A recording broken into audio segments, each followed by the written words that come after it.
Siapa yang tak mau sukses? Masa depan cerah dengan pekerjaan yang sudah jelas. Apalagi jadi aparatur sipil negara. Dulu namanya PNS, Pegawai Negeri Sipil. Pasti semuanya. Ada banyak cara. Salah satunya dengan sekolah di sekolah kedinasan dengan ikatan dinas. Banyak loh kelebihan dengan sekolah di sini. Tapi tidak semua sekolah dinas bisa jadi ASN. Loh, kok bisa?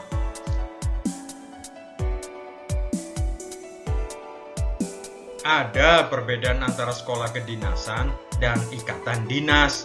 Memang masih banyak orang yang bingung dan keliru dalam membedakan sekolah kedinasan dan ikatan dinas. Pengertian dan persepsi mereka masih berbeda-beda.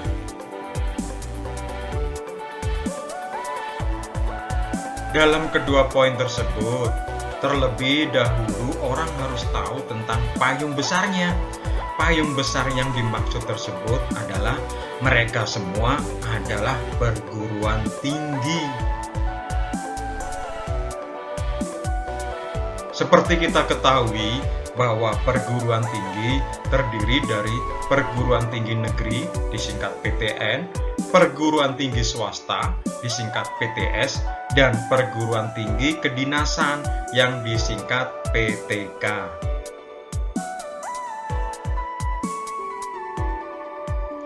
Untuk PTN dan PTS sendiri tentu bukan suatu hal yang baru bagi kita, dan tentunya sudah banyak yang tahu secara prosedur, proses, dan prospek jika terkait PTN maupun PTS.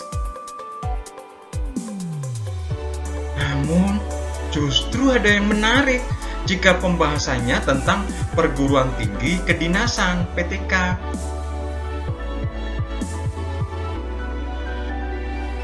Perguruan tinggi kedinasan PTK biasa juga disebut sekolah tinggi kedinasan. Disebut sekolah tinggi kedinasan karena sebagian besar, bahkan hampir semua namanya perguruan tinggi kedinasan diawali dengan sekolah tinggi. Misalnya, Sekolah Tinggi Akuntansi Negara, Sekolah Tinggi Penerbangan Indonesia, Sekolah Tinggi Ilmu Statistik, dan lain-lainnya.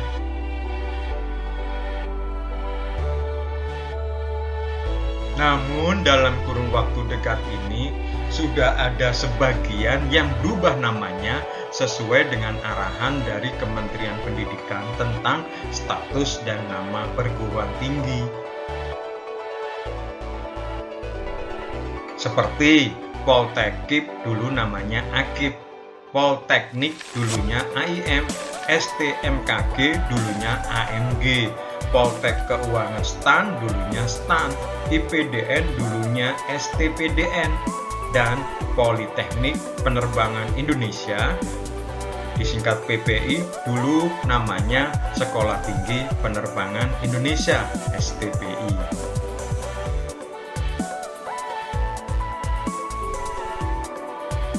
Sekolah tinggi kedinasan atau yang akrab disebut sekolah kedinasan tersebut terbagi menjadi dua, yaitu sekolah kedinasan ikatan dinas dan sekolah kedinasan non-ikatan dinas.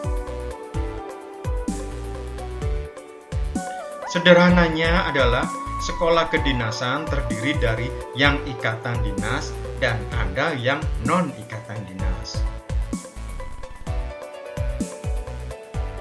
Sekolah kedinasan adalah hal familiar sekolahnya dan ikatan dinas merupakan statusnya.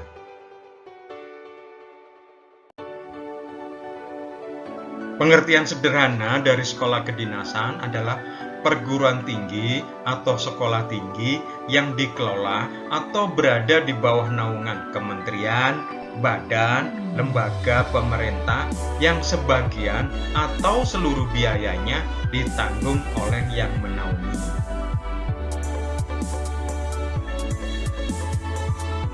Sedangkan ikatan dinas adalah status sekolah kedinasan yang melekat pada masa depan alumninya.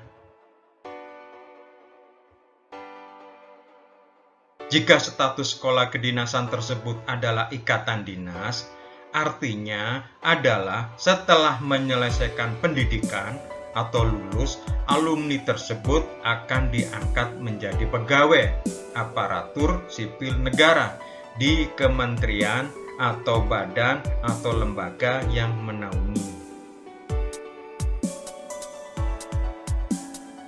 Sebaliknya, jika statusnya non-ikatan dinas, itu artinya bahwa jika mahasiswa telah menyelesaikan pendidikan atau lulus, mereka hanya diberi ijazah, ya sama dengan perguruan tinggi negeri maupun perguruan tinggi swasta.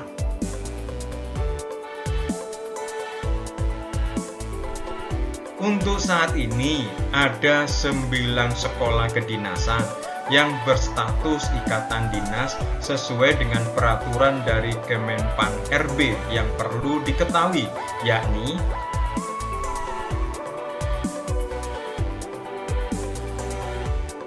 satu, STIN, Sekolah Tinggi Intelijen Negara.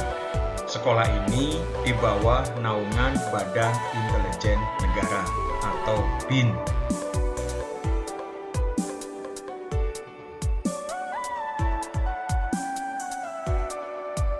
2. IPDN, Institut Pemerintahan Dalam Negeri, di bawah Kementerian Dalam Negeri.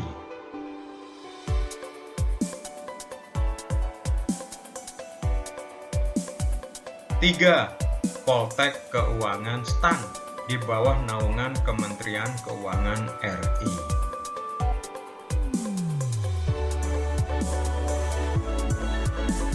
4. Poltekim, Politeknik Imigrasi, di bawah naungan Kemenkumham. 5. Poltekim, Politeknik Ilmu Pemasyarakatan, di bawah Kementerian Hukum dan HAM.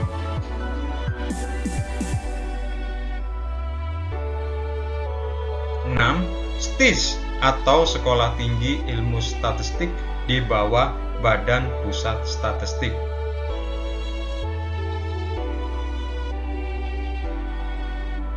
7. STSN, Sekolah Tinggi Sandi Negara, di bawah Badan Cyber dan Sandi Negara.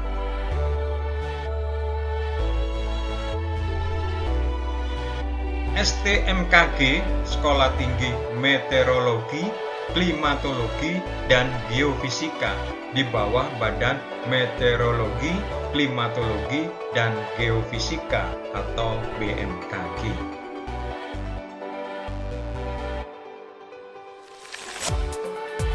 19 sekolah di bawah Kementerian Perhubungan, di antaranya Politeknik Penerbangan Indonesia yang dulu namanya Sekolah Tinggi Penerbangan Indonesia.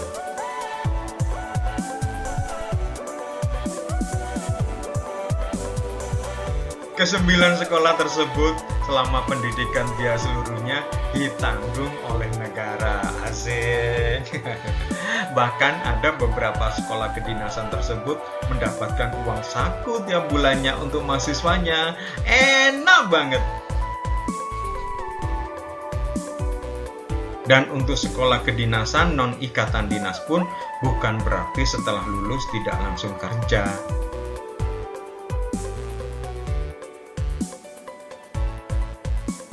Namun lulusan kedinasan non-ikatan dinas, mereka tetap berpeluang kerja di lembaga atau badan atau instansi yang menaungi sekolah kedinasan tersebut. Hanya saja tidak bisa langsung menjadi ASN. Mereka harus bekerja dengan status kerja tertentu terlebih dahulu.